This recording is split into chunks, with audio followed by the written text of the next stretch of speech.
Welcome to Special Guest Thursdays on the Final Boss podcast, where legends pull up, the mic gets hot, and the community gets loud. Each week, your host Turbo the CEO goes live with game changers, thought leaders, and culture shifters.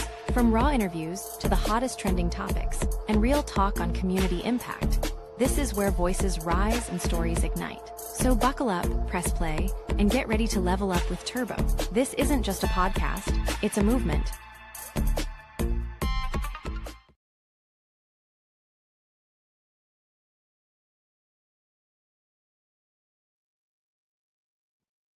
Welcome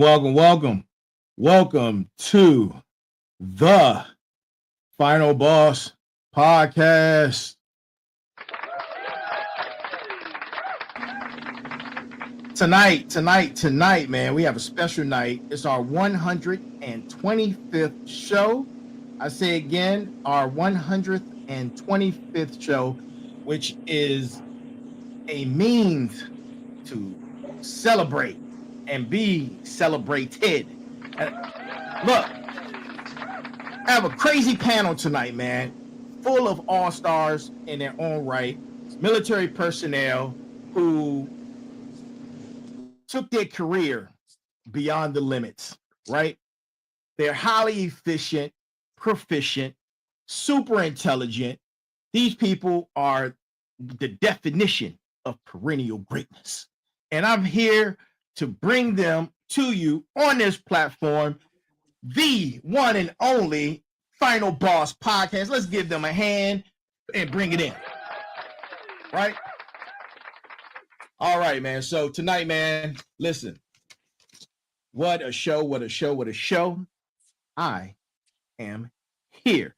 And before we get started, man, and get into our guest, I'm going to introduce them in a minute. And before I get into our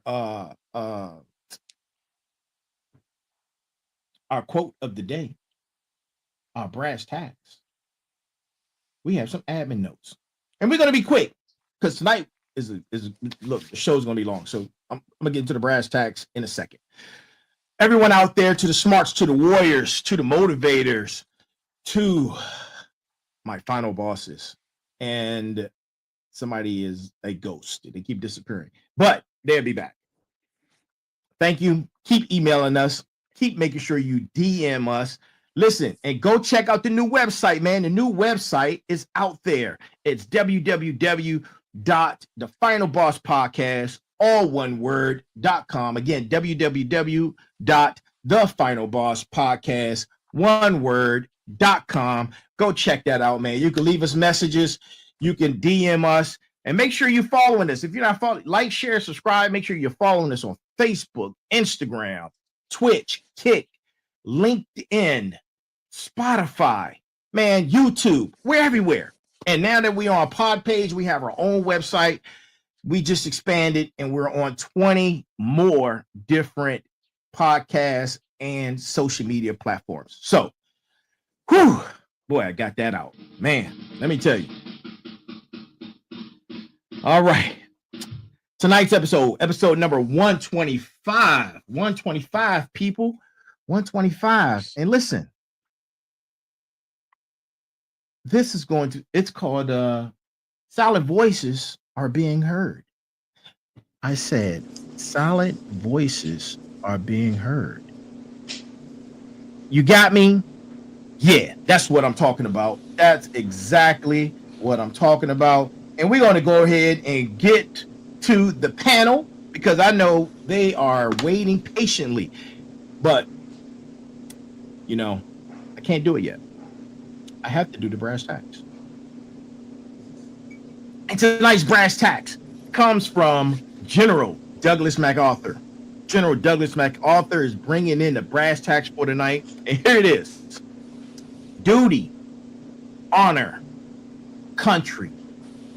Those three hollow words reinadvertently dictate what you ought to be, what you can be, and what you will be.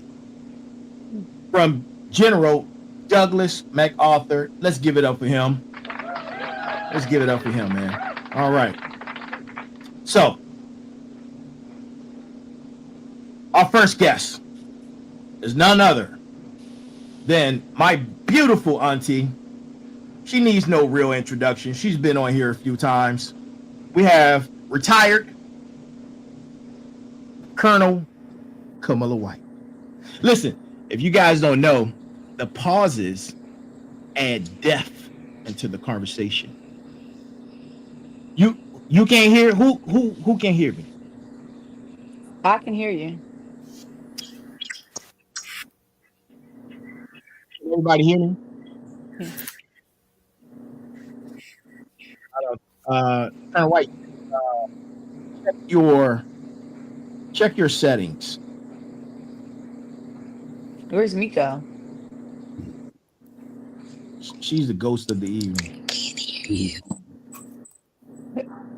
Huh? What did you? I couldn't hear. What did you say? Somebody message Colonel White for me. I don't think she's I don't think she can hear us. Check your sound. Okay, so we have Colonel Camilla White, right?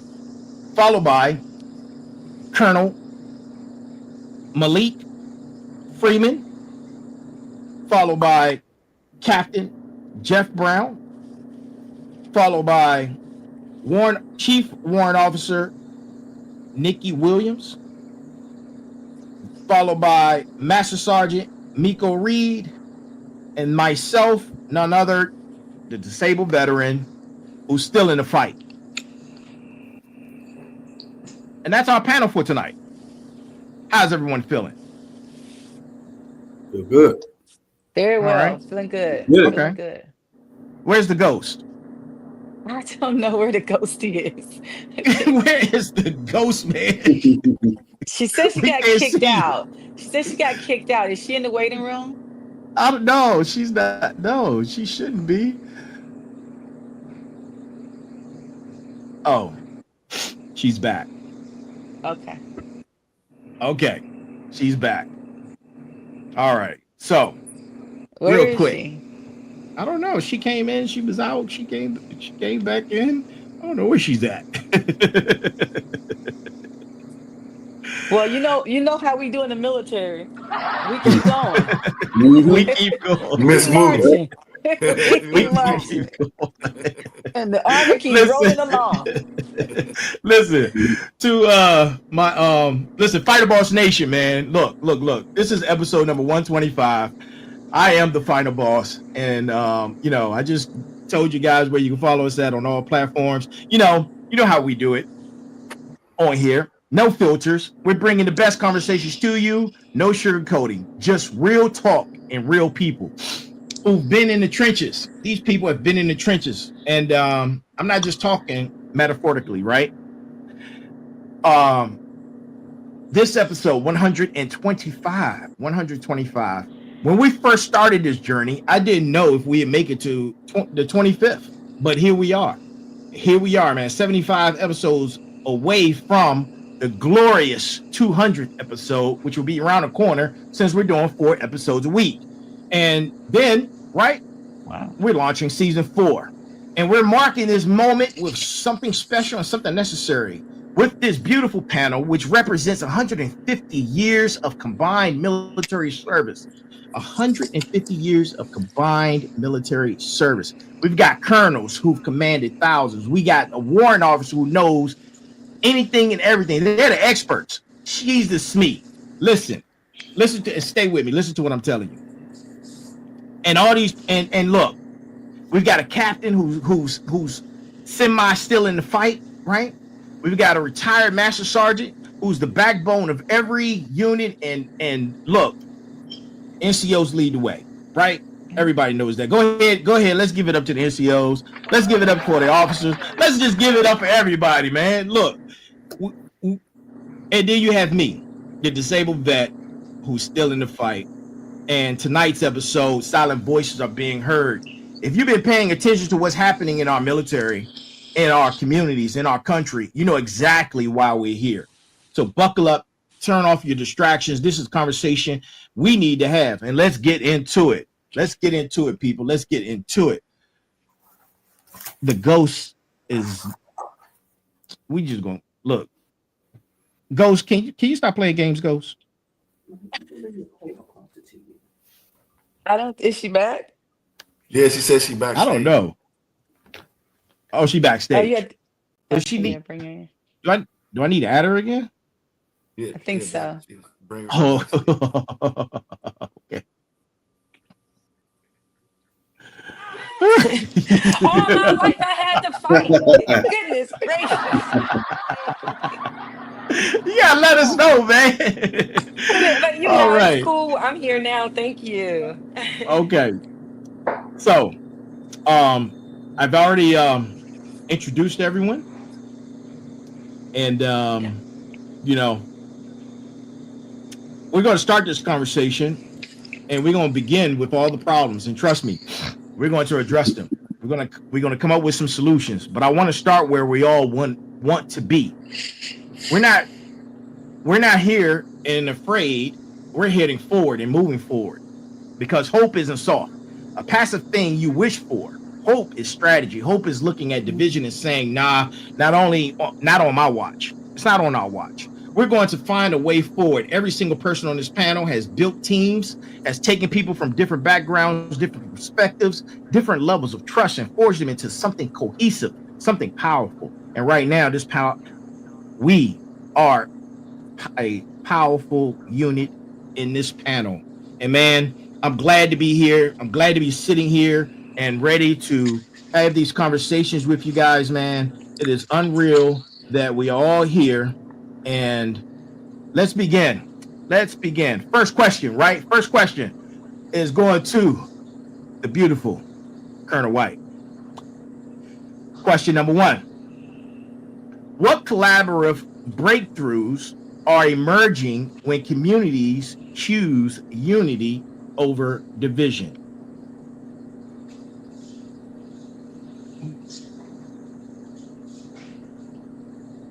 Did she hear me? Nope. Who is it? Colonel White. Colonel White. I don't think she hear you. Is she stuck? I don't know. What did you say, Malik? She can hear me. She can hear. Yes, I can hear you, Malik. I heard Jeff talking, but that's it. I can't hear anybody You heard else. Miko? Turbo. Can you hear me? Oh, you.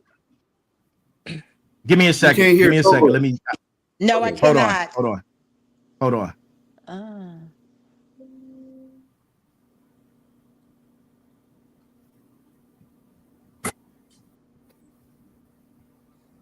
Can you hear us now? Colonel White, can you hear me? Colonel White, can you hear me? Yes, I can hear you. Colonel White, can you hear me? Can you hear So me? what's happening? We can hear you, but Turbo can't hear you. You can't hear him. She can't hear us, right? No, I can't. You only can hear me. Yes. So that's something's off, and I think he's trying to log off and log back on. So that's what's happening. Yep, he tried. So we can repeat. we can repeat the question to her. He wrote all them. Yeah, but I think he's trying to. He's doing. Look. He's doing a Frago, right? What you think when people come together? You know, we unify. What you think about it? Yeah. You know, I think we're gonna be doing the Million Man March again, right? black. Can you hear me now? I Can you still hear me can't now? hear him. We can't hear you. Wow. Okay. well, Man. do you want? Well, Well, somebody can read the question to her, and then she can. You can Okay, hear I can her read though, the right? question to her. There you go. I'm gonna read the question to Colonel White. Okay. Colonel White, you can hear me, right? Yes, I can hear you. All right. So the question for you is: what collaborative breakthroughs are emerging when communities choose unity over division? And its follow-up is why it works. Positive framing, solution focused, universally appealing, invite storytelling. So that's the question. What collaborative breakthroughs are emerging when communities choose unity over division.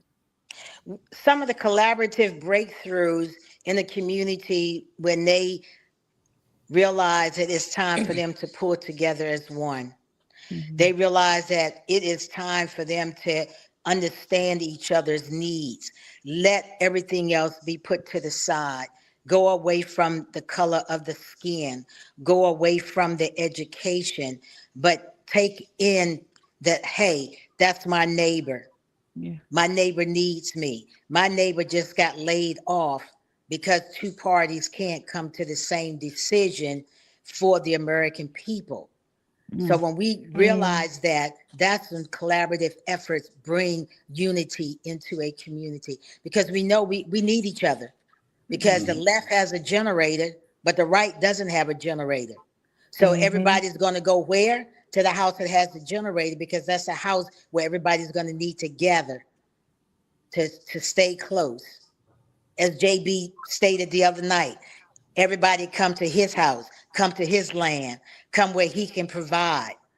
That's what the collaborative effort is going to bring in the future for all of us. We're going to have to do that. We're going to have to knuckle down and forget about our color of our skin, forget about our education, forget about who's who, and we're going to have to come together as one.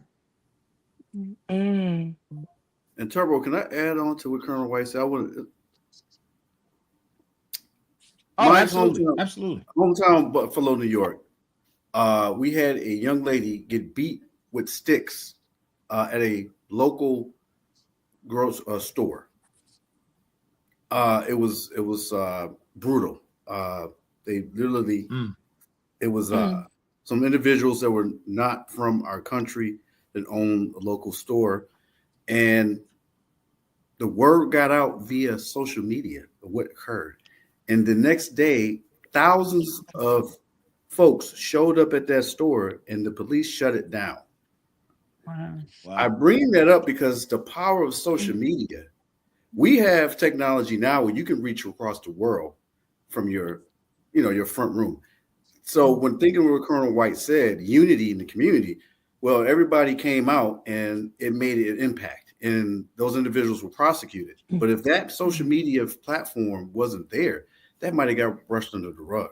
So Turbo, what you're doing with your social media platform is providing an area for us to collaborate and give our story back and to build unity. And the last point I want to make is when we're going through pain, that's when people seems to pay attention.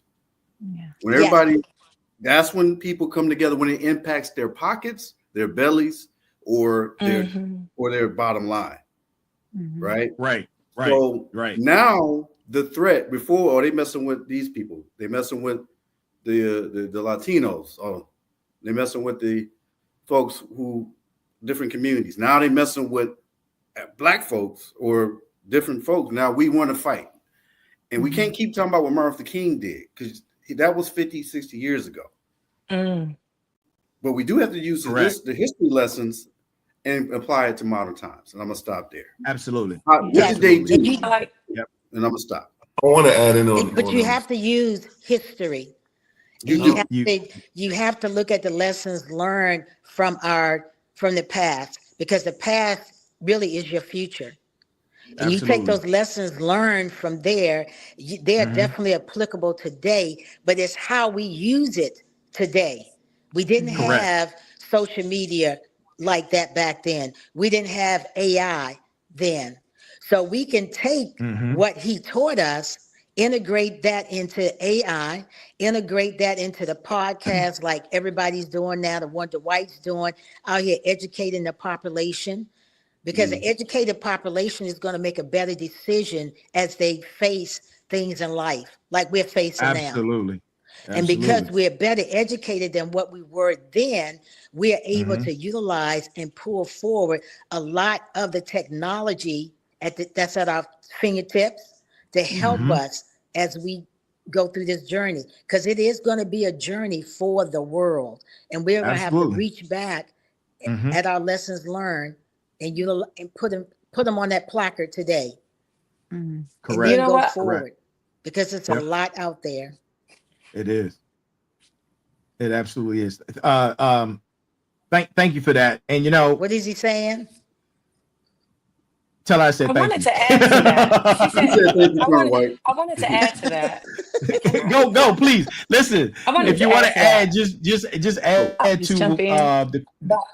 just jump in. Yeah, I'm going in and out, but I wanted to also piggyback off of that. Something that is really not discussed because of, the way we're living in social media now. Everything is just so fast paced, right? Something that Mm-hmm. we kind of have missed that I do believe that collaborative breakthroughs and unity is trust. I think when you start to cross the boundaries and you build these collaborations with, say, the pastor going into the schools, the small businesses going into nonprofits, it starts to build trust. And you can kind of imagine a community, excuse me, bigger than yourself. And I think that Mm-hmm. is the important piece that we kind of lack. We don't have enough Yeah. trust because, I mean, come on now. It's difficult to trust when all of this stuff is going on.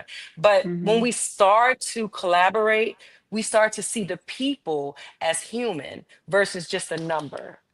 Yeah. Yeah, So, and what I was wondering is why is Oh, it? wow, I'm missing the conversation. Yes, I'm sorry for you. Why I'm is it that sorry. we only have unity in the community when there's something that happens? Is it because there's lack of trust and we only Hmm. do it when we're forced to trust each other? Is that the reason that because it's on a normal day when nothing is happening, why can't it just be unity at all times? Why I'll is it tell when you there's a why. struggle or something happens? Where And is and and and conflict? I'll tell you who's why. who? I Oh, go ahead, Jeff. spent the whole week at CBC, right? Mm-hmm. You got to be in a fraternity. You got the woman's thing. And back in the day, we used to do everything together. We got too many subcultures amongst Black people. You got to be, in a fraternity, in a sorority, and some sort of small subculture instead of us working together as a whole. And let me tell you, I realized that women communicate better than men. Women Oh, Oh, can you clock just touch. that, realized clock that? You know what I I that. mean? told you that years Tea. ago. That's when you go to church. Remember, the women was the backbone of our community. They was the first internet.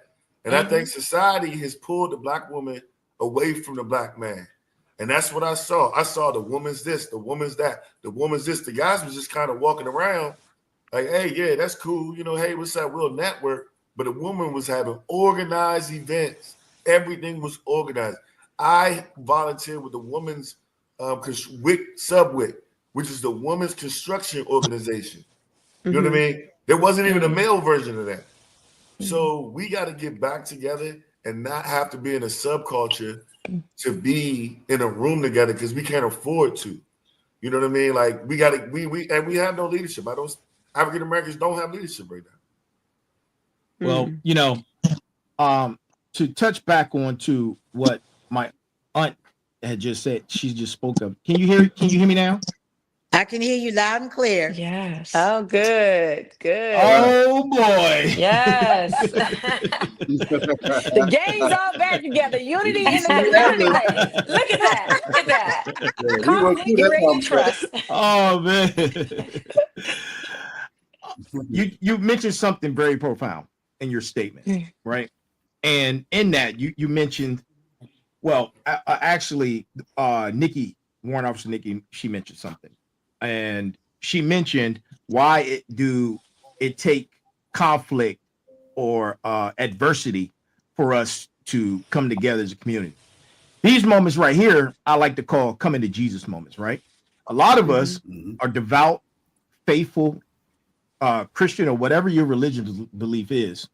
Some of us are part-timers, right? A lot of times when you're a part-timer, you go to Jesus or you go to whoever you're worshiping when you need it, right? Like the life is good, money is flowing, bills are getting paid, relationships is on point, and then here comes the conflict. Because it happens, right? Because as I always say, you're either in a storm, going through the storm, or coming out of the storm. So in any of those elements right there, you're running to pray up. You're running to ask for deliverance of whatever you're going through. So that's I call that the coming to Jesus moment. And that is exactly why we wait to the last minute to decide, you know what, it's time for us to come together. Meanwhile, the whole world is falling apart. But now we say, you know, it's time. Now is the time. But yeah, that was very profound of you to say that. Yeah. Anybody you got anything else or no? Okay, Yeah. all right. We need to throw big right. black family cookouts again and just everybody's involved. Hey, look, Like, man, family real. reunions too, man. It was very. The Black Caucus was very, very, very segregated. And I'm telling you, it was bad. That's interesting. Everybody was just kind of. We're very separated right now. You got to understand. You got to be in a frat. I mean, think about it. We're even divided. You're saying we're separated in the Black community, But then or the we're separated? subculture. Yes, the subcultures. Yeah. Think about it. How many different? And then at this point, you got the AKAs talking crap about the Deltas in the same. We in the same building. We That's the always, Black Caucus but that's always, events. that's And I'm always like, been wait, like that. this is CBC. This is Black problem. We Yeah, ain't but talking is it? about. Are they doing it in a malicious way, or is that just Yes. That's what I'm camaraderie saying. that's supposed to be? It was like I'm like, look, y'all, these are Black problems. These are not subculture problems. We hear this is supposed to be something that we're supposed to be trying to create to fix us. And me, I'm not gonna hold my tongue. I'm like, are you serious right now? Like, yo, we Black. We can't afford. They are down the clock back on us right now. You know what I mean? We can't afford to be about it. They saying it to our face. You know what I mean? Listen, they trying to take us back to slavery days. So You hear we me? don't Really have are. any room to be being divided. The president not just right said now. there's 2 N-words. Right. Yes, he did. Well, Two. Listen, we're gonna get into that, right? We're gonna get into all of that. Let's go with this is open air. Anybody can answer, right? We're going to question number 2. How are ordinary citizens creating extraordinary solutions to serve those most vulnerable in their neighborhoods? Who want to pick that up? Niggas can't swim. I think. Oh, No, I'm gonna take that one. No, and I'm gonna counteract. That's not true. My son is one of the top competitive swimmers, and his team, which is mostly Black, beat most teams when they go other places. So we can't put Black people in one cup. There's diversity. I was being facetious. I'm a state champion. I own a state record. That's what I'm saying.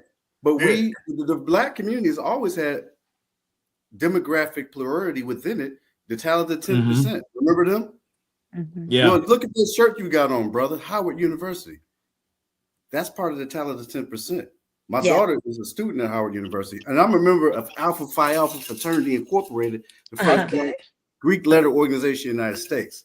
So understand that the Niagara movement, which was an early part of the century, 1906, 1904, the Niagara movement, what they did is W.E. Du Bois got all these organizations together, and they formed, what came out of that was the Black Greek organizations, the Urban League. A lot of progressive Black organizations came out of that. When you mentioned about the argument amongst the fraternities, that's been going on since the time it began. Yeah. That's part of the process. But at the Understand that part. That's not the part. Hold on. But the National Black Pan-Atlantic Council is the organization that encompasses all the Black Greek letter organizations and puts them under one umbrella. So that part, when we make statements, we got to understand that there's individual issues, but there's collectively, you got the Urban League, National Pan-Atlantic Council, and you got all these organizations came out of the Niagara movement, which was genius. What we need is a modern day Niagara movement. And that, what they were talking about back then, they were fighting for jobs, economic opportunity, voter rights, education. What has changed? So when we gotta focus on not sound bites or isolated incidents, but we gotta look at what these organizations, what they do over time. I'm gonna tell you, brother, our organizations are in the streets. I saw AKAs picking up trash the other day. The Alphas going and doing reading to kids. The Masons, We got to use these organizations that have been in place and continue. These organizations are time tested over 100 years, and they're the backbone. Your shirt you got on, the HBCUs, the Black Greek organizations, the Baptist Church, and some of the other infrastructure is the base of the Black community. You're living in the most prosperous Black community in the United States, Prince George's County. That's the mecca of Black power right here. So what we got to do is use these systems and the church, the Greek letters organizations, the Masons, the Eastern Star. All these folks have been around a long time, and they out there doing service. Don't get it twisted. So I'm gonna stop. And let me respond. And most politicians and most people in corporate offices are part of those Greek letters organizations that came from the HBCUs. Yep. I'm gonna tell you. Well, hey, Jeff, before you respond, I gotta ask you a question. Let me ask you a question, sir. That is amazing, right? And I'm gonna compare that to people who go to church. People who go to church, the congregation is full. What about those who are not in the church? What about those who are not part of those organizations, who are not receiving the information and the collaboration and the what is it called? The unity, right? Because we need them too. The problem, how we get the word out to them. The brother has a good point. I'm not undercutting what he's saying, because we do have the talent. Tim still exists, and Colonel White know what that means, right? We got some Black folks that are very bougie and uppity and look down on. What did Chris Rock say? I love Black people, but I hate, right? And we we know them people. And then we get, and you know what? There's been social studies that's shown that 35% of Black people think negatively of Black people. Everybody that wears this color don't mean they're on our team. Amen. Amen. It's been that way since the beginning of time. But that's because they panned us against each other in the beginning of time. Yeah. They forced us. The to biggest be threat in the against each world other is the military veterans. Yeah. By the way. Yeah. So how do we get all those groups collectively to work together to push the agenda, which is everybody needs a job, education, healthcare, right? Basic stuff. How do we start here? We start building systems here. I mean, we start right now, right here. That's how we do it. That's how we do it. That's how we do it. Because those are still the minority. Even though, hey Jeff, turn your volume up. Jeff, turn your volume up. Okay, even though we know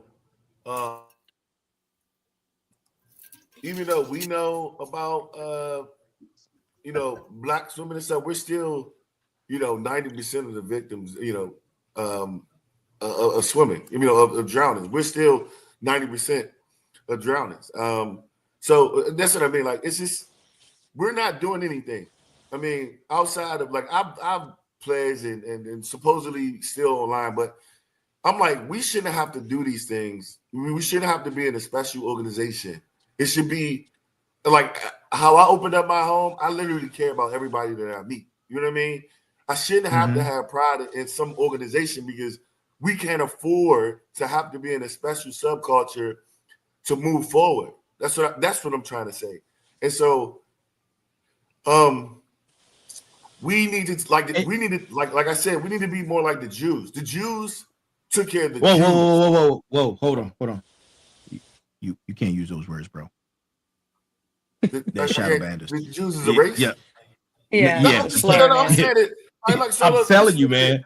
No. Good catch, Dwight. Good catch. Look. After the Holocaust, the Jews said that they was going to take care of them and they wasn't going back. I was speaking positively of them. And they came up a way so they never went back. That's why they running everything. And we need to be the same way. So, but you know what? There's a key element in that. There's a key element in that you just mentioned. They came together. It's organized. That's what I'm saying. We need to be organized as a people, as a community, as we're all on this journey together. And it's coming together, and it's coming to a head. And the head, right? Everybody sees what's happening. It's in the air. All of it's going to come to a head, right? And there's going to be a point where we all come together, and it's going to be right there. If you get what I'm saying. I tell you, because if you at a party and a girl will say, I was just at a party the other day with Taurus and Nelson, and there was some AKAs and there was some Deltas there, and the girl was like, "No, I'm not in a sorority." They was like, "Oh." Yeah, well, that's They just walked yeah, and I don't think that means that they don't mean it. They don't mean that. That is nothing but it was a little too far. you know, because I am a Sigma Phi Psi to my heart, okay?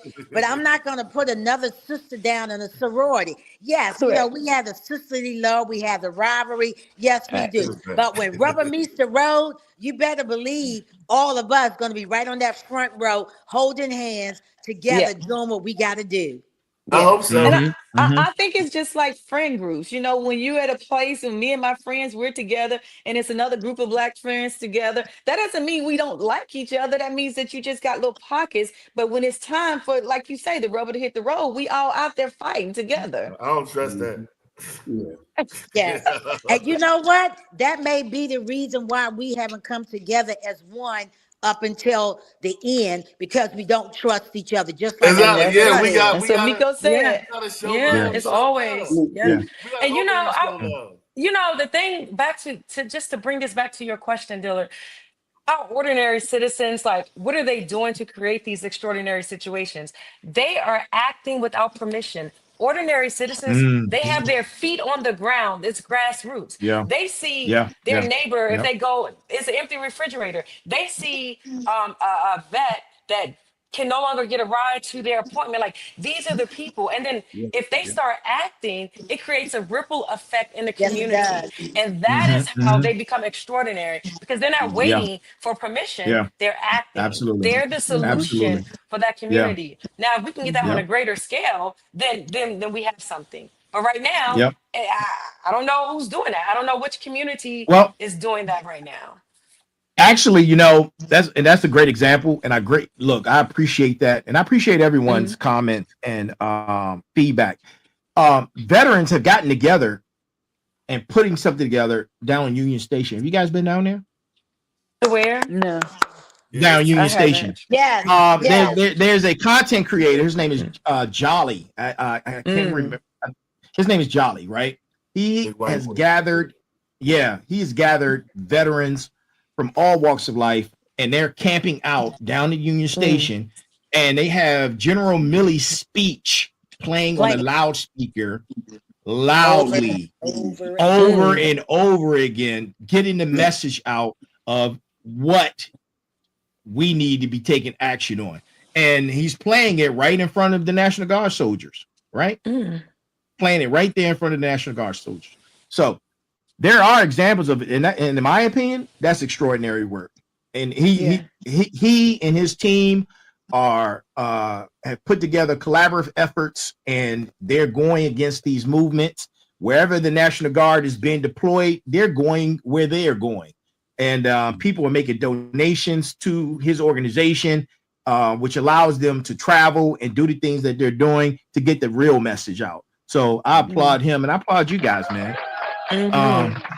Great collaborative effort. That brings me to a thought. Is then, if that is the case, is this something that is taught? Because, you know, when we're in the military, when you first go in, you don't know anybody, but you are taught to, this is my brother on the right and left of me, and you have their back no matter what. So is it something that's learned to be not to be ordinary? And then as kids, we teach our kids to be nice, be kind, be friendly. Most of us, we try to at least. So maybe it's not something that you just wake up one day and you're like that. Maybe it's something that's taught. You're taught to be that way. Because right now, today, anybody that say I'm a veteran, for some reason, I feel like I have a connection with them. Like, you are my brother and my sister. Yeah. Those strings attached. We just gonna look out. Exactly. I think camaraderie is taught. Camaraderie is definitely taught. When you wear the uniform, you have a clear understanding that your first purpose is to defend this country against foreign and domestic. You got me spitting General orders over here. Yeah.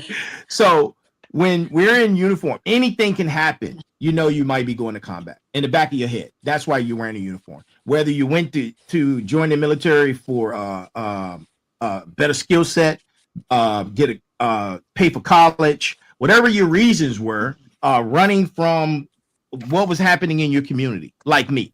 So, not necessarily running, but yeah, in that tense. When you have those elements, your battles is left, right, front, and rear, and you know that you guys are training together. You're getting smoked together. You're getting disciplined together. Yeah. You know, if one F's up, everybody F's up. It's that creates camaraderie. That is taught. And you're right, Nikki.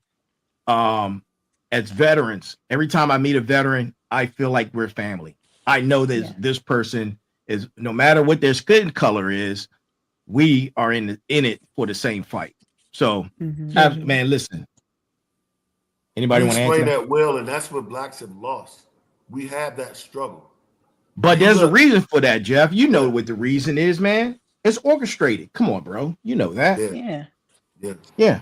From the beginning, from way back in slavery time, they have pushed us against each other. You know, that's why they go back to crab. They talk about us like crabs in a barrel. You know, that's a negative connotation. Every time I hear it, I kind of cringe. But they taught us that way. You know, but you know, Colonel White, men in front of us. You know, we can't. That's what's wrong with us. We have got to get beyond that. And we have got to pull together. Yes, you know, we're all veterans. We're all taught camaraderie. We're all taught that if I'm in that foxhole with you to my right, you got my back. Yeah. But our kids aren't taught that unless we teach them that. Correct. Yeah. Correct. So absolutely. Everything starts at home.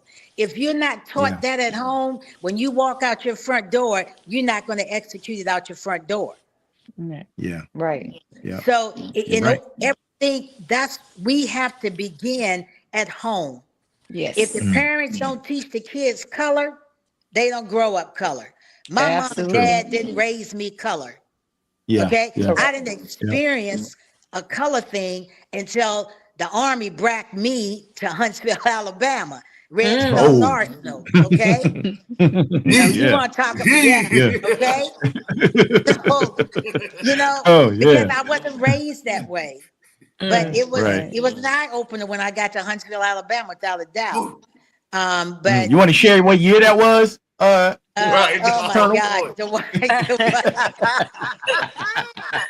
Oh Lord, it was 2011. I bracked to Huntsville, Alabama in 2011 from Fort Belvoir. The mass joint. Okay.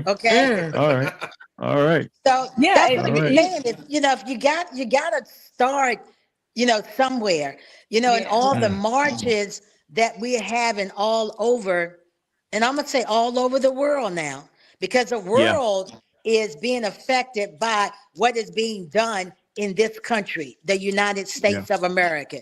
It's just not affecting us, it's affecting the world. So you have marches from one end to the other end, and you have people out there trying to bring the world, I didn't say just one ethnic group, but the world together, because it's going to take the world to fight this, not just one ethnic group. It's going to take the world. That's true. That's true. All right, ladies and gentlemen, I appreciate all the feedback, man, and the comments. Let's move on to question number 3. Y'all ready? Let's do it. How do we honor the legacy of pioneers while creating pathways?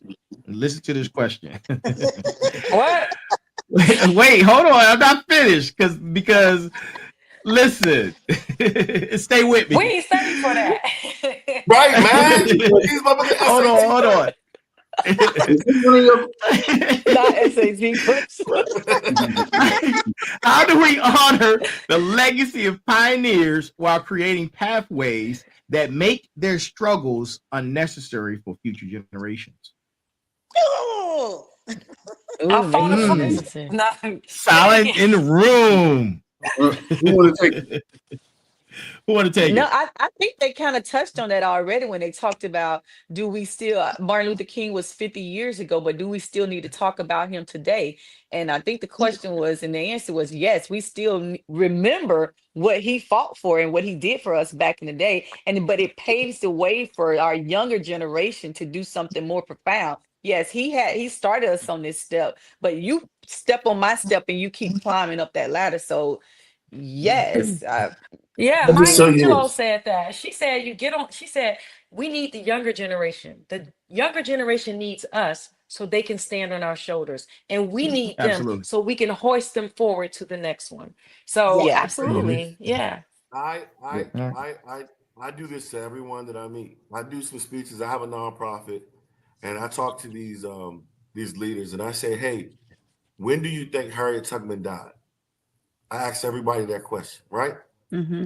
Mm-hmm. Average person thinks 1800s. Harriet Tubman 19. died 1913. Mm. Mm-hmm. They've done a great job with erasing our history. Yeah. Mitch Oh, McConnell got up absolutely. there and was like, slavery was a long time ago. No, it wasn't. Yeah. Yeah. My It grandmother was was not. born in 1921. Mm. My Mhm. parents was blasted by a water hose. My parents. So understand that Yeah. that was unfathomable for me to understand that my parents was the water fountains, right? Understand that I'm first generation college. Now understand that our kids, that's their norm. Yeah. And Right. we look at our Wait, kids hold on. sometimes. You just said something. Hold on, Yeah. Jeff. Hold on. Time out. There's a flag on the play. Good flag, though. Listen. Good flag on the play. You just said you're first generation. I'm first generation male. Graduated from college. What generation are you, sir? Several generations. Okay. All right. Bougie. Until you first generation. First generation. First generation. Yep. What are you, Miko?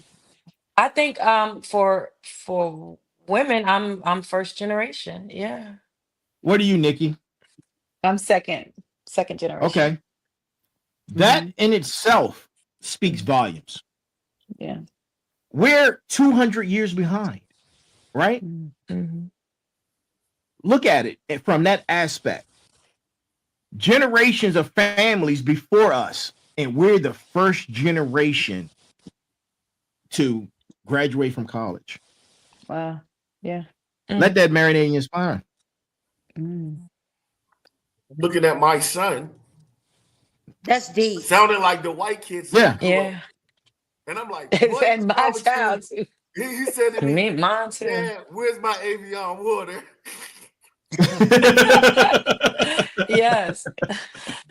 My son Yeah. wanted Wagyu. He said, Mom, is this Wagyu steak? He said, "Man, I'm still mad about that right now, bro." I Yeah. won the Olympic trials in '99, and I brought that Avion water in my Olympic bag to my mom and gave it to her as a gift. You know what I'm saying? Like, and so we have to understand where we are, and our kids, they don't even know what that is. They don't even know that ain't happened. That ain't happened. I remember when Disney flicked the wand and made the color appear. I thought that my mother and them grew up and it was black and white outside, bro. You know what I'm saying? Yeah. Done. I was like, Mom, like, how was it Yeah. black and white outside? Like, and Disney, like Walt Disney made color appear? Like, understand that, right? That's us. We saw that. So my Yeah. son is so Right. removed from that. So his norm, his dad is college, got a master's degree. That's basic. You know what I mean? So we got to be aware of our kids and how far they are as well too. And it kind of creeps us out. And so and we got to make an adjustment because, you know, and I'm really struggling with that. We need to be, you know, talking. But We first generations did that. do we allow them to forget what slavery was like? Do we allow them to take it out of schools and no longer teach history about what our ancestors had to go through to That's what make they're us be trying where to we are do. today? We don't But we allow shouldn't. them. They did it. We didn't Yes, allow They did it. it. but We we Yeah. fighting we for still it. can We're have fighting we still have a responsibility to ourselves to teach our continue to. kids. Yep. Absolutely, we have to teach our kids ourselves, because when Yep. our kids go to school, yes, Yep. they're going to learn what they learn in school, but you also still have to parent when they come home as well. You Yeah. can't expect the teacher to do Absolutely. everything. Absolutely. So Yeah. no, I want my That is kid to correct. know about slavery. I, like you, my mother was They picking need to. cotton in the fields. Yes, Mm-hmm. exactly. Yeah. She needs to know that Yeah. there's a struggle that allowed you to be here today, not that you just got this easy street where you can drink Avion water whenever you want. Absolutely. Man, Right. hey, hey, And Hunter, listen, I know my son. Hunter, that boy. when you Woo! But you know what though? I got to throw something when in you here. I'm gonna throw a curveball. hold on, sir. Okay. When you don't recognize the past, you are guaranteed to repeat To it. repeat it. You have to Right. recognize the past. The Mm. past is necessary for us not Yes. to repeat it. And on top of Because that, we were talking about education. We have to make sure that this narrative of not getting educated that is in the wind. Oh, you don't need a college education. Oh, it's a waste of time. It's a waste of money. They don't want you to be educated. They don't want our Mhm. kids Information to be killing. educated. They don't want their kids to be educated. We have to be the pillars to make sure Mhm. that we are pushing the agenda of you need to be educated. It's 2025. What are you talking about not Yeah. educated? Yeah.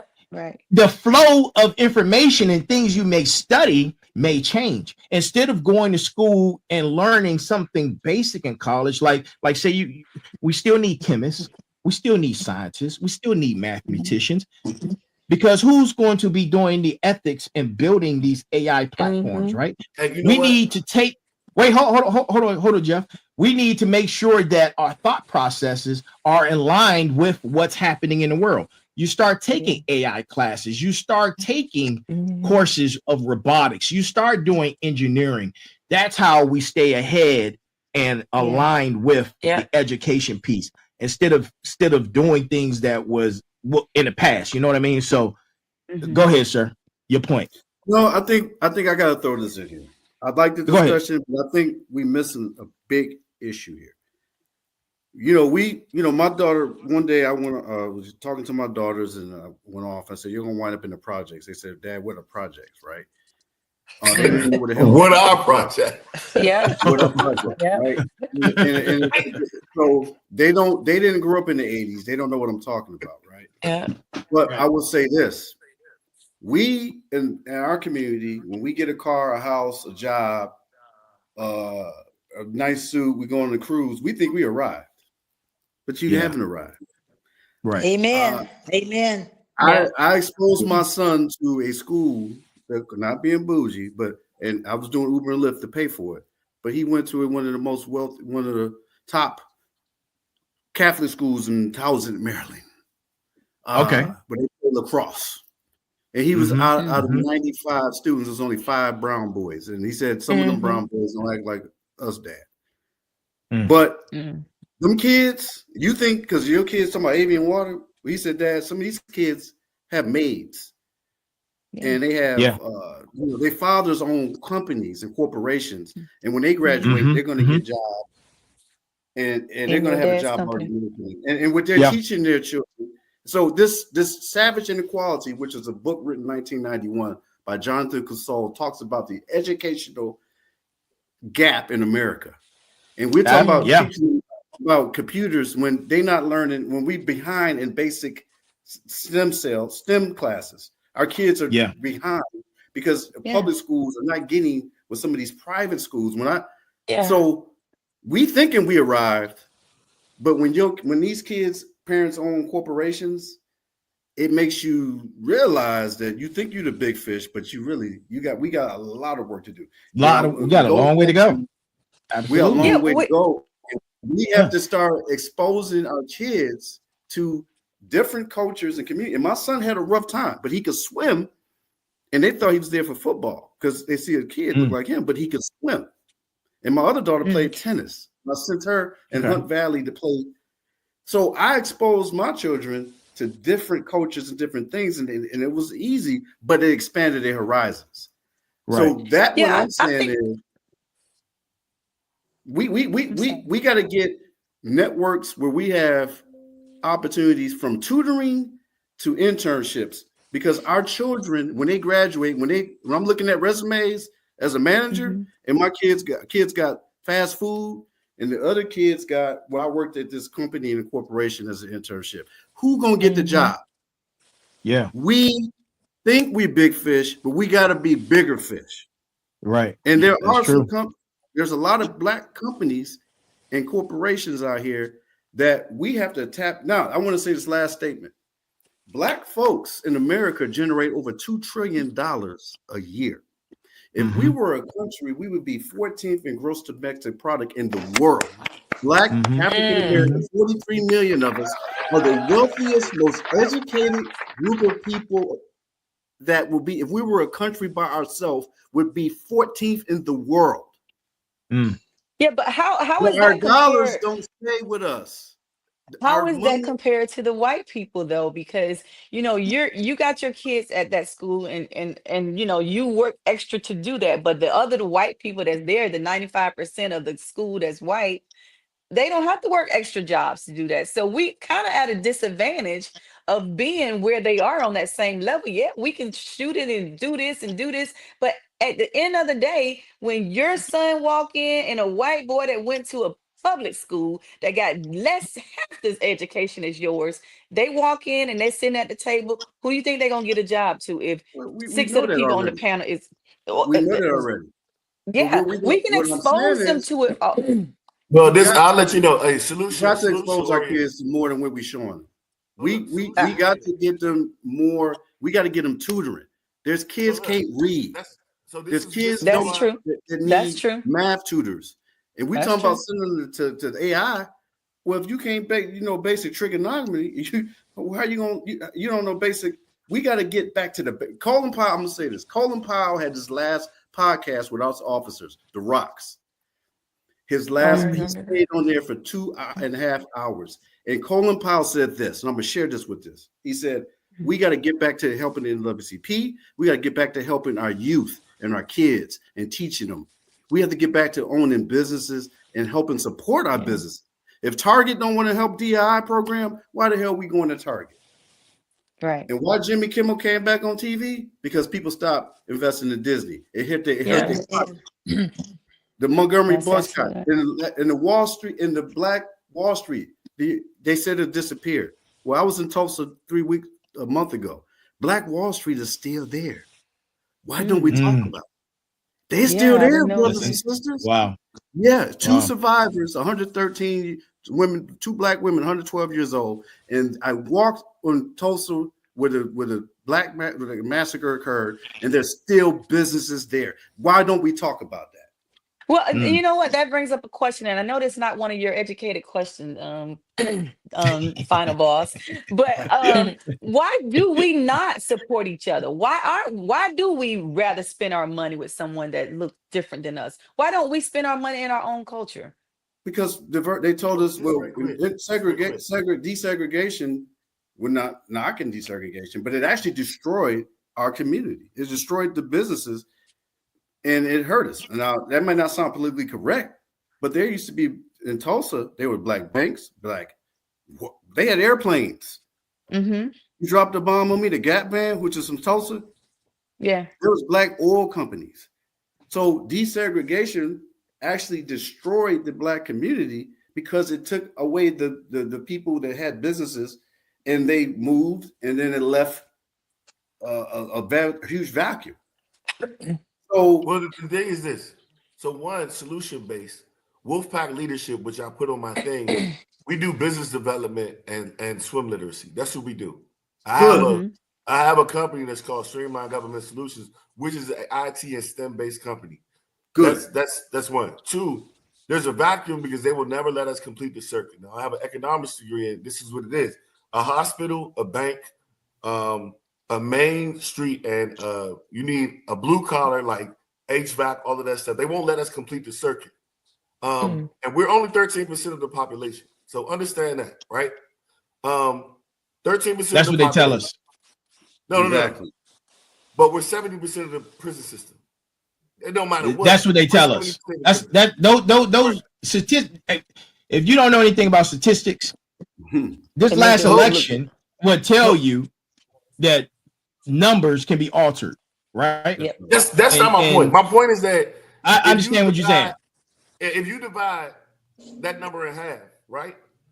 You divide 14 in half, you got 6%, you got 7% women, 6% men, 50% of black men have a felony. You're only working with 3% black men. We got to work with them. So we got to know who we're working with first so we can move forward. Let's know our numbers. So that means that we need to have definitely have a felony program, right? And then we got to have not waste all of our time on these kids that are crazy, but deal with the kids that are half good. You know what I mean? Because we spend a lot of resources on the kids that you got to go on the street. Get the kids that just need a push and not need to be dragged out in the street and, you know, all of this extra stuff. And that's what I found in the system. That's why I go to CBC and all of this stuff. Those are the kids that fall because they go to school and they fail and they got to college, but the help is not there for them. Well, you know the what? help is for the kids that are really like, you know what I mean? The D student, but the C plus student or the B student, where we can actually save them, those are the ones that we need to work with them because they just need a push. But What some age, though? What age do you numbers start? are off, Wait, what grade do we you ain't start 70% doing in the that? prison system. We're not 70%. Those are off. I don't Yeah, know who you got. those are very off. Yeah, with felonies. That's not true either. We see that's That's How not true. about this? relations like that. Don't- Those are don't- not accurate numbers. Oh, hey, bro, look. I don't know Well, why. not- See, this is the problem. If we see numbers like that, we shooting ourselves in the foot. I pull these numbers up all day. I do it all day. Brother, those numbers are not accurate. Especially You can't be the those same are with not the accurate. trillions that he said we're spending. If we can have the 14th largest country in the world with the money the black people spend. That's real fact. Those are factual numbers. You know what? Hey, bro, Something you know is not what? adding up. But math you know is not what? mathing. Can I The The interject math here? is not mathing. The math Hey, look. is not We have to mathing. get back on target. Look. I'm not Let's here get to back. get Her question. All right, how about Go this? ahead. This is Go what I ahead. mean, look. Go ahead, Are Colonel. we over police as black people? Are we over police? Of course we are. That's all we got. That's what I mean. You in the weeds. We talking about what's the problem? We're over police. That's our problem. See, we're witnessing. That's a We're problem. witnessing the problem that we have right now because I'm not here to talk about this. I'm here to talk to you about these are the problems that we have. If we're being over policed, we need to have a mechanism in place to make sure that we save this group of people, these apples, and then have an answer for these apples. You understand? That's solution-based working, and that's what I do, and that's what I'm trying to do because that's the time. Our time is our best element. What can we do with our time and be useful using our time? Because that's all we have. That's all I got to say about that. But I think her question, no, I don't think her question was why we as black people don't That's support correct. each other. That was her Right. question. Right. We are the number one philanthropists. I think we're the best philanthropists. I think African Americans it's are. competition. I think it goes back to some of the discussion we had earlier. You get a Cadillac, a new house, a new car, and you dress real nice. What happens? Or people get jealous. People get upset, and unfortunately, that's a problem that we have, and we have to elevate each other. And I think I want to, in the issues with But I think that's a cultural thing that we have. That's to a culture look thing, at. sir. But that goes back to slavery. Yes, there you go. It goes back to slavery. We Yes. are still suffering from the Hold up, We're though. still Look, suffering, How do we man. teach our constructive kids? How do wise, we teach Turbo, our? if How do me we and you did a teach the next fundraiser at my house right generations now, though? we can raise $10,000 in a week.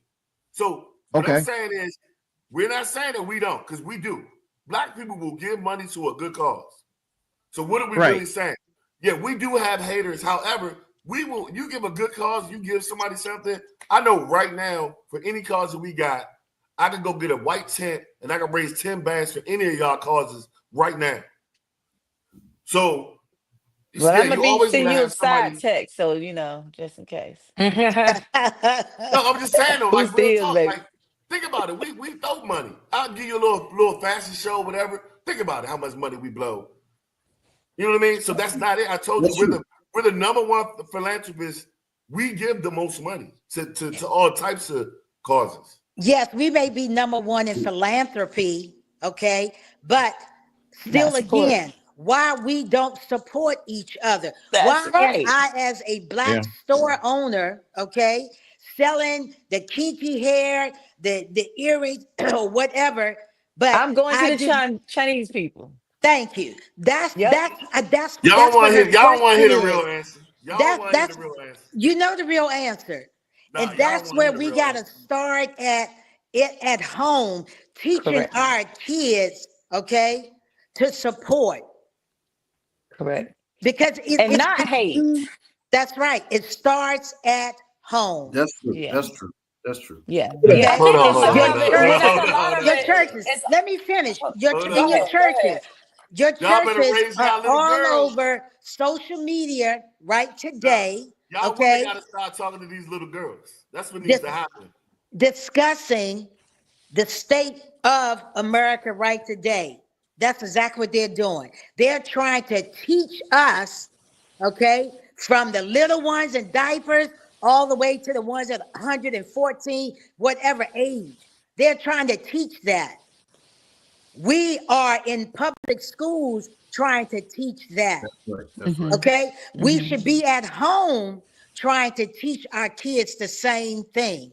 Correct. I agree. Correct. I agree. So And it they has will But the nothing go to out father do. is there not in the and house. they're going to patronize, okay, the black markets. They're going to patronize the black general store, just like Right. Wall Street was. That's why Wall Street was so successful, because everybody patronized those stores on that one strip. It's Yeah. because our customer service is trash. Not all. Our customer service is No. trash. I know my family. We own restaurants. I own restaurants. I own business. Yes, I do customer service training. It's trash. Our We customer lost our service is way. not just trash, that we are just nasty No, to each other. no. You But what I'm saying to if you the is, white person these come are into the problems that we can restaurant, fix. if the These are white person problems come that into the we can restaurant, you're fix. not nicer to them than you are to me when I come into the restaurant, and we can have the same complaints. You Train them mad right. because I'm nagging? I already know we ain't training them right. We ain't, those are things that we can. That's what I'm saying. We can start us. We're all professional trainers. Every last one of us. I'm Yep. telling you, this could be a side corporation, but I've done it. I'm telling y'all because I'm in the streets doing this. I got a billion side hustles, and I get consulting for restaurants. I'm Lean Six Sigma, I'm all of that stuff. I go to these companies to do customer service training, but I'll go to these black companies, and guess what? They don't have controls in place. You know us. If somebody mess up, we put a control in place. We got a list. Everything you do in the Yep. military got a list because somebody that messed up, right? Mm-hmm. I try Yep. to tell them, put a list up. Oh no, you get a server every time you go to a black restaurant. They're just gonna remember it from here. I say, hey baby, you should get a piece of paper because it's 20 people, and as soon as you forget somebody's stuff, they're gonna put you on blast.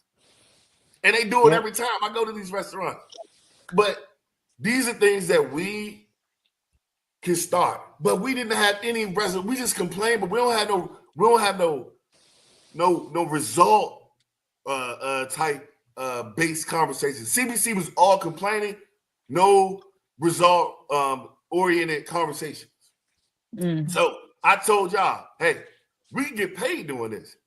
All of us, I tell you, us six in the consultant board, we can walk in there and be the white glove team for all of these companies. Yeah. And I'll get the money on the side. Like, look, we about to make you great. And we can start a board. Because look, we can do it by the internet too. if you trash, we're gonna put you on board. If we come and we consult and we make you good, because if we post good about you, we sending traffic your way. That type of stuff. I'm in it. I'm trying to, but we gotta not just be saying, hey, this is bad, that is bad. We're the professionals. Yeah, we Y'all gotta know do they something build about policy off of us. it. Yeah. That's a great segue to the next question. Colonel, did you have anything to say? Colonel Freeman? No. You good? Okay. Yeah. All right. Next question. Thanks for everybody for all those comments and the feedback. Next question. Look, we're past the hour. We're gonna keep going. And look, And we we're got on this question flow. what? 2. What does Question leadership? Yeah, you need to have a level right now. No, we're on question 4. Huh? What do you say? Huh? Oh, I didn't hear what he said. What does leadership? I said this is a segue to what you were saying. What does leadership evolution look like when merit transcends gender? And how do we accelerate this transformation across all sectors? Who's gonna take that? I don't think We're all leaders in here. Who's gonna take it? I don't think leadership has a gender role. I think back in the day, we looked at the men to be the leaders, but as time moved on, they realized that women were great leaders as well. So, hey, I think we the same across the board. So we remove that leadership gender thing and just talk about leaders. Yeah, I agree. I think that would look like maybe a boardroom or a command center that doesn't say who fits the mold, but kind of says like who has the most talent, the most skill set, the most insight, who's most valuable. Like when we look at people with those skill sets, soft and hard, I feel like that's how leadership can evolve instead of just like, I got to fit this. This person has to be in here because we need this person to fit this mold. Like if we looked at what they brought to the table versus who they were and how they looked, maybe that's an evolution that can lead us to, the end game, what we're trying to get as a community and unity. That's just my Well, thought. I give an example. Wait, hold on, Jeff. Those comments you guys just made were great. They're perfect, even in a perfect world. But guess what? We're not in a perfect world. And right now, the way things are going, they're showing us that gender supersedes merit. That's proven with the presidential race. Well, and I can say this. I've been to MP school and I had a sister and all of this stuff, right? I did a lot of high speed stuff. However, I say if a guy that's 5'2", that's a cop, run up on the scene and the guy that's 6'4", that he's going to attack, that 5'2" cop would probably try to approach that guy. You know what a female cop would do? She going to use her resources. She going to call backup. Yeah. She going to tase him. She going to mace him. She going to call SWAT. She going to use her resources because like just testosterone can be a deficiency to a certain point. Just imagine this. You sit and you watch a movie with a woman. A woman will put that movie apart 10 times faster than you can. It happens to me all the time. They're like, hey, that person right there about to do X, Y, and Z. So I think that any leader or any person that comes up and does not have an feminine mind in the room, does not believe in winning, and is just they have an antiquated way of thinking. But that's what we're talking about. That's it. It's an antiquated way of thinking. The speech the other day was that was at ridiculous. Quantico. I'm not even going to address that. That's what I mean. So that's what we're talking about. Exactly. I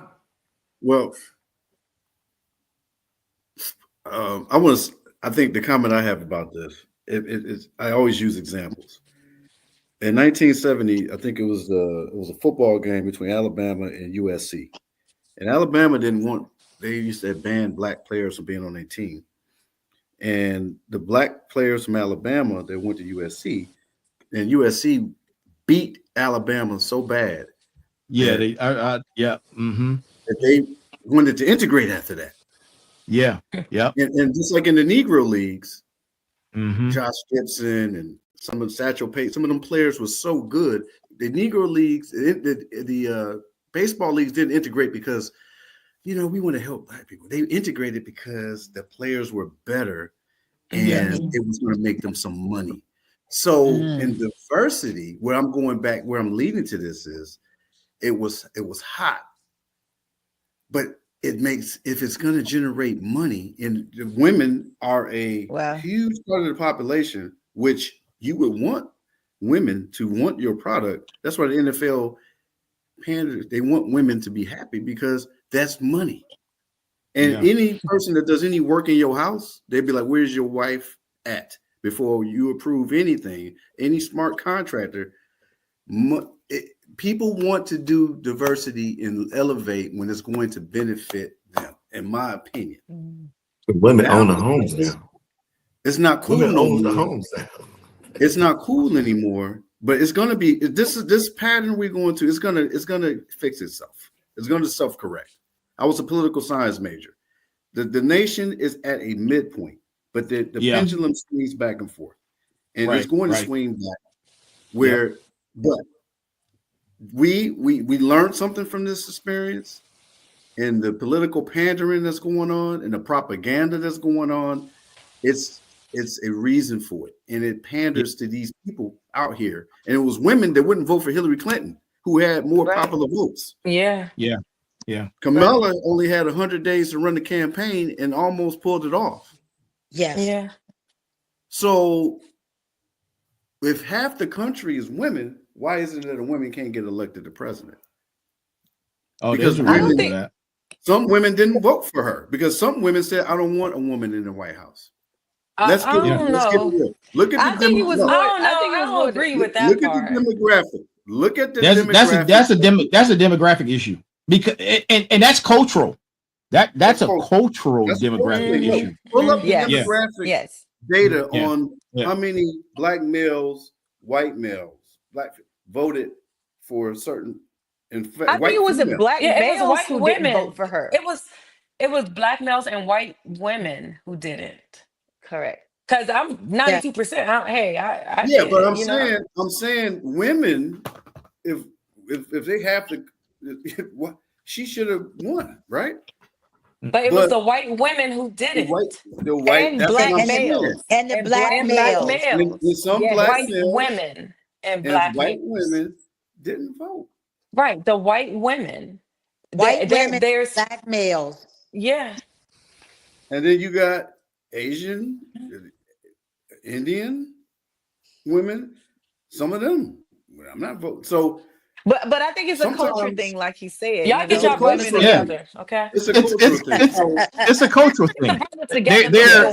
There's a huge demographic in this country that only believe that a male should be president. Period. Correct. They don't It's care. the white man. The white man rules on. Why are we not talking about? Whoa, Jeff, you trying to get his shadow banned, bro? Come on, Jeff. You can't use that. No, you can't use that verbiage for here, man. I'm telling you, they're gonna shadow ban us, bro. You can't do that. It's in Great Britain, they had a woman. You use your phonetics, bro. Go ahead, sir. I'm sorry. Yeah, I'm just saying most major, like Germany, Angela Merkel, Great Britain, Margaret Thatcher. Right. They've had women executives and prime ministers around the world. Right. So it can be done. So that's what I'm saying. It's a cultural thing, sir. It's a cultural thing. So, but I'm a segue to say that diversity it's not just, it's diversity because it's more revenue you can make when you have more people that can spend and buy. And the economy is built off of spending. 80% of the economy is built off of spending. Right. And the chairman of the Federal Reserve said, black unemployment dropping, black spending drops, it hurts the country because we spend money. We're just spending. One month, 2 months ago, You just mentioned something I want to add. 2 months ago, 300,000 African American women lost their job. Yes, they did. Yeah. That's a Really? that's a whole city. That's my whole hometown, Buffalo, New York. Oh, let me continue. Yesterday, and the furloughs and the layoffs have been going on ever since. Yesterday, there was 100,000 federal workers that resigned. Oh, no, Resign? they were furloughed. Oh, yeah. They No, were no, they were no. Resign. Resign. Yes, What? yes. They had to, or they were told to, or they just Volunteer. They made- Protest. Like a protest. Yeah. Yeah. Oh wow. And guess what? Guess what? A percentage of federal government employees in Washington D.C. Are African American. What Yeah. percent? 42%. Yeah. So when you attack the bureaucracy or the government workers in the D.C. Dang. area, you're disproportionately I didn't impacting African American. The Prince George's County, which is how many of y'all live in Prince George's County? Raise your hand right now. Yeah. We got about 1/3 of the people. That you are the power mecca. I keep going back to that. That county was built off of government workers, which is a large population. So when you start taking out those government workers, you're now hurting a demographic of people that's what it was built off of. So Deliberate. So- But there's a flip so- side to that. Mhm. There's a flip side. Yes, we're getting laid off the most. Yes, we're part of the government and there's a shutdown. But you know what we do as a people? We're the most resilient people. Mhm. We create businesses. We create opportunities. There's always a flip side, right? That you have the dark and you have the light. Right now, this is a time of opportunity. Yes, you see, and I spoke about this on my Motivation Mondays episode. You have dark and gloom over here, but at the same time, running simultaneously, you have joy and sunshine. Why? Because yes, people are losing their jobs, but people are creating jobs because they're creating opportunities. They're creating businesses. They're getting out there and figuring out what the community needs. So it's happening simultaneously. We don't see the effects of it right now, but in 10 years, I guarantee you will. I guarantee it. Well, you met April Richardson, right? You went to her cafe in DC, Northwest Oh yeah, DC. yeah, She owns absolutely. DC sweet potato cakes, personal friend of mine. Yep. Mm-hmm. She owns her cakes are in Starbucks, Wegmans, all over the country, and it's a sister out of Baltimore. And she cool when she throws entrepreneur events at her home in Prince George's County. Yeah, So- she does really well. And so COVID cakes. I mean, you absolutely correct. And I went to some of her meetings with the entrepreneur groups, and when I saw all the different businesses that were formed, and like you said, so I want to last say this comment: entrepreneurship and business. I bank at a black bank called Harbor Bank. There's only 40 black banks in the whole United States. Yeah, and I make sure I put my money in that little bank. And Wells Fargo is right next door, but I make sure I put my money in that bank. Right? Because we have to support our own institutions. But business development, like you doing Turbo, you setting this business up, that's how we're going to get out of this. We learned we had to create our own job. I created a transportation company, Top Block One Transportation, because I had to figure out how to make additional income to pay for that private school, Howard University and Morgan University. Absolutely, absolutely. So I ride people around. I do private service and ride people around so that I can help pay for that, right? But I had to innovate that from getting a colonel to a cab driver because I had to innovate. How am I going to innovate? So you're absolutely right, and I'm going to leave that point. We got to stick to entrepreneurship. That's the big freedom we have is business development. I have a good friend of mine who owns a cleaning company. She cleans businesses and homes as a part-time job, and she generates revenue because which you generate yourself because you ain't going to be guaranteed to have a job. Right. And right now with the uncertainty, a lot of people at home and losing their jobs. But so you better create a darn job. Yeah. Yeah. Yep. And that's all we can Yep. do. And that's what we've always done. And I think The entrepreneur we always Negro. And if we as a people help each other, Yeah. like you went out there, you created that business, you're an entrepreneur, but you got All to black reach people. back and help somebody or those That's right. 300,000 that just lost their job and teach Yeah. them the ropes in which you took to get to where you're going. That's where we Absolutely. fail each other as a people. That's where that crabs in the barrel syndrome comes from. I'm not going to let Malik get out because I need to get out. But no, we have to stop that, and we have to say, no, Dwight's getting out, and Dwight's going to say, okay, it's time for me Reach to help back. John out. I'm going to reach back and Yeah. help John, and I'm going to bring Correct. John forward. And Correct. Dwight, what he's doing on a larger scale, a geographical scale, that's exactly what he's doing, because he's giving the population, the ones who are listening, the ones who are taking it all in, he's giving them the tools, he's giving them the resources, where to go, how to get it done. Okay, JB on his side, he's trying to teach people how to get land, how to bring each other in. That's what we're failing each other at. Yep. And when we stop that, you know what? You can't touch us as a people. Right. Well, Colonel White, We are resilient. You We are put resilient. me in the room Yes, when I was we are. Lieutenant Freeman. I was Lieutenant Freeman. You put me in your office. You was Big Colonel. Everybody knew not to play with you. And you took and sat in there for 3 hours and went over my op order, and you went over everything. I never forgot that. And I became one of the baddest op order writers ever. And I never Wow. got to thank you for that. But That's reaching back. That's reaching Yeah. back. that's what you was about. And I always told you, I used to watch you in them briefings, and I was like, man. And you would just, so you provided that leadership, and you inspired all the people I taught behind me off of what I learned from you. I taught Yeah. numerous logisticians that's still in that building. Oh, yeah. Oh, yeah. Off of what you taught us. So Yeah. it goes back to the leadership, mentorship, coach, guidance, teach and educate, reach back. And that's what Colin Powell was saying before he passed. He said, we got to reach back. So Yes. Yeah. I think that everything that you guys are saying is amazing.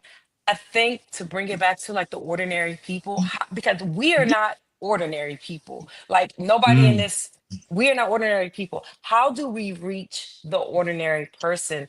Because of the structural inequalities, because of the lack of access to resources, because of the lack of access to knowledge, because of all of this. Speaking of being, when I was in the Army, I went back to these high schools and I mentored them in poetry, but also in life. Like, what are you going to do after high school? That kind of thing. Right. Yeah. I think that all of these businesses, these concepts and these, thought processes, if you all have them, like the links to where's the information, like I would encourage you to drop them in the chat so that people who look back at this can say, oh, they talking that ish, like that good ish, but Yeah. also they can back it up, because this is where you can go to get information on land, or this is where you can go to get Let's entrepreneurial create a information. product. Because we don't have, a lot of people do not have access to generational wealth. A lot of people do True. not have access to how do I start up?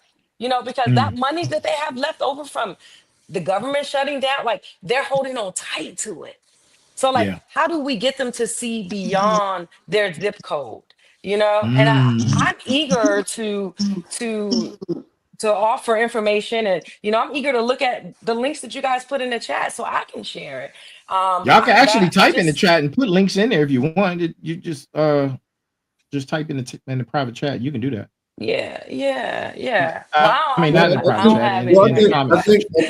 I think Turbo, we got a follow-up meeting. We Yes. said that Absolutely. No, this is the first of many to go. Mhm. Are y'all ready to close out, or we can continue? How do y'all want to carry it? I think I'm getting sweet. Don't give me silence now. I think we need to do a part Because if two. I make the decision, we're gonna keep going. I think we just make sure we do a part two to follow up Yeah. on what the good senior NCO Okay. said. She made Yeah. a good point. Like, where do we All right. help Absolutely, all this yeah. information? I'll say that look, we need to create a product, and Yeah. like I said, I got the space and I got the time for it. We could do a meeting, we could do a bonfire, woo howl at my house. We do a meet and greet or whatever. I'm down. And y'all invite each one, bring like 2 or 3 people. You know what I'm I'm saying? down. And I'm telling you, like we could get this done because I've been waiting for this. Yeah. Yeah. Yeah, Yeah, that's how they exactly did what it you back can in do. the day. The revolution would That's not be hey, televised, you know? gotta have the That's space. how, yeah. You gotta have the That's space. what Go to yeah. big April events. Richardson does the So we entrepreneur could be own your shit event. exactly. And That's everybody come in there with business cards and they get to present about their business. right. And it's a networking event and all the different entrepreneurs come in there together. And ain't nobody judging nobody. Everybody Correct. shares information. That's right. Everybody get a few minutes to talk about what they do. Just like we did that night, Turbo at the cafe, right? That was a Oh, right. networking art jazz night we did. See hey, And so put it we like can this. we This can is my do it. position. If y'all seen the new Fresh Prince, I want to be Uncle Phil with the backyard. I need to check it out. I haven't seen it yet. Yeah, All right, so we're gonna close out, right? So Mhm. thanks to everyone. All right, thanks to everyone. And thank you for coming on board. I greatly appreciate it. We will have a part 2 to this. Yeah. And just after I close out, don't go anywhere. So we can plan for the next meeting, the next panel. And I put my organizational links in the chat too. Just let y'all know. Okay, and Jeff, I got to talk to you too, man, because I got an IT company and I'm SDVOB and VOB Man, certified. I already know all that. I know. Okay, all right. So look, what I've learned from tonight, right? From what I've learned from tonight, these are my closing notes. What I learned from tonight is that unity doesn't mean uniformity. I learned that ordinary people creating extraordinary solutions is what actually sustains us when institutions fail. I learned that leadership evolution can be messy and uncomfortable, but necessary. I learned that words can be weapons or they can be tools. We have to make the decision of which one they will be. We can choose. I learned that silence can be an act of integrity or an act of cowardice. Sometimes it's both at the same time. This is the Final Boss Podcast. I am the Final Boss. This is my panel who's joined me tonight.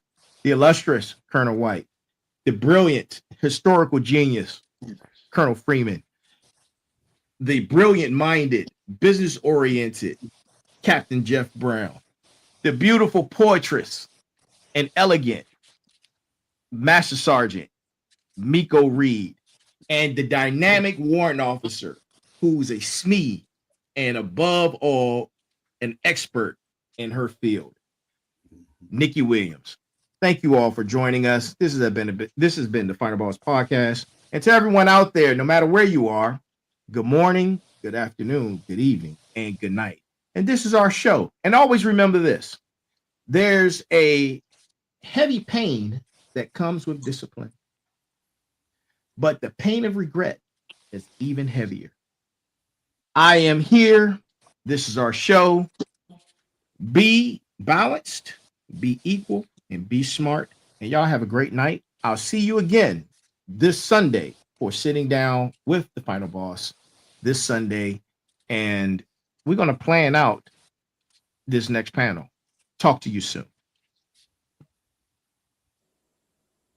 3 seasons in, and we're just getting started. You've heard the whispers. You've felt the shift. Now it's time to face the boss. Welcome to Season 3 of the Final Boss Podcast, where every episode is a power move, every guest is a game changer, and every Tuesday, a tech takeover, and every Monday is motivational with special guest Thursdays, and Sitting Down with the Final Boss Sundays, hosted by Turbo the CEO, the architect of insight, the voice of the underground, and your guide through the glitch. Plug in, lock on. This is the Final Boss Podcast. Season 3 starts now.